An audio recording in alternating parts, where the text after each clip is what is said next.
साकार करण्यासाठी सार्वजनिक गुंतवणुकीबरोबर खासगी गुंतवणुकीची आवश्यकता आहे।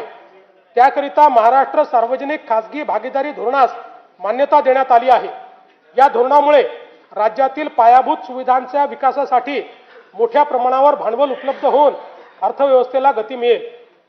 देशाच्या एकूण वस्तू व सेवा कर संकलनात राज्य देशात प्रथम क्रमांकावर असून राज्याचा महसूल वाढीचा दर देशाच्या सरासरीपेक्षा जास्त आहे। वस्तू व सेवा कर दराच्या पुनर्रचनेमुळे उत्पादन व उपभोग यामध्ये सकारात्मक वाढीचा दर दिसून येतो आहे, कल दिसून येतो आहे। सन 2025-26 च्या अंदाजपत्रकात 5,60,964 कोटी रुपये महसुली जमा अपेक्षित केली होती। महसुली जमेचे सुधारित अंदाज हे 6,01,489 कोटी रुपये निश्चित करण्यात आले आहेत। 6,01,489 कोटी। सन 2025-26 च्या एकूण खर्चाचे अर्थसंकल्पीय अंदाज 7,20,00,000 कोटी रुपये व सुधारित अंदाज 7,55,920 कोटी रुपये असून भांडवली व कल्याणकारी योजनांवरील खर्चात झालेल्या वाढीमुळे सन 2025-26 या वर्षाच्या एकूण खर्चाच्या सुधारित अंदाजात वाढ करण्यात आली आहे। सन 2026-27 या आर्थिक वर्षात जिल्हा वार्षिक योजनेअंतर्गत 21,867 कोटी रुपयांची भरीव तरतूद करण्यात आली आहे। गेल्या वर्षीच्या तुलनेत ही तरतूद 1,702 कोटी रुपयांनी अधिक आहे। सन 2026-27 मध्ये कार्यक्रम खर्चाची रक्कम 2,75,626 कोटी इतकी निश्चित करण्यात आली आहे।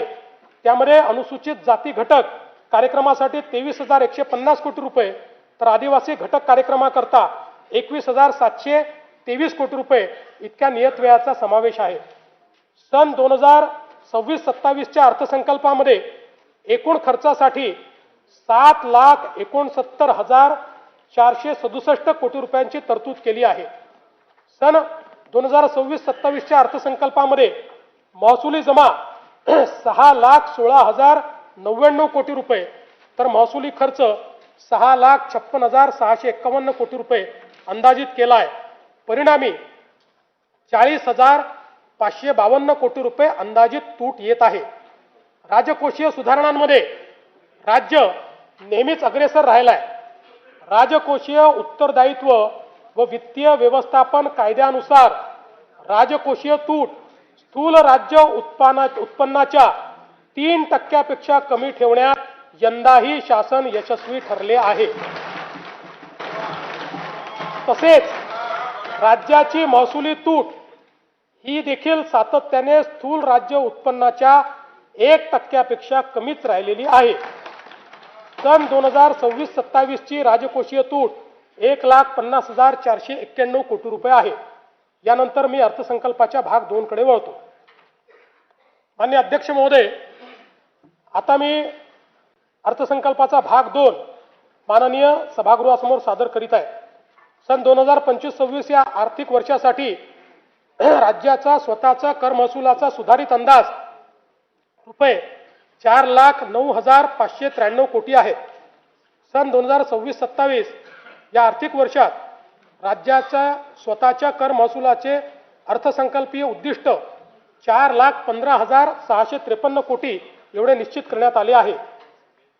एक BS4 व त्यावरील प्रदूषणाची मानके असलेले वाहन निष्कासित करून नवीन वाहन खरेदी करताना मोटर वाहन करामध्ये 16% व BS3 व त्याखालील प्रदूषणाची मानके असलेले वाहन निष्कासित करून नवीन वाहन खरेदी करताना मोटर वाहन करामध्ये 30% सूट देण्याचे प्रस्तावित करण्यात येत आहे।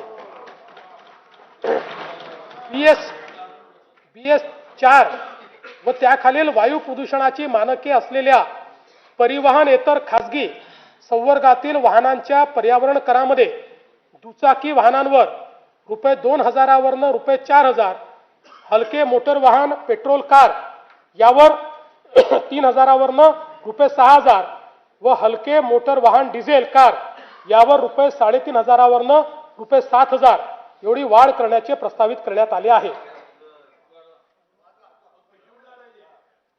नाही नाही, याने फक्त 160 कोटीच मिळणार आहेत, पण हे याकरता केलं आहे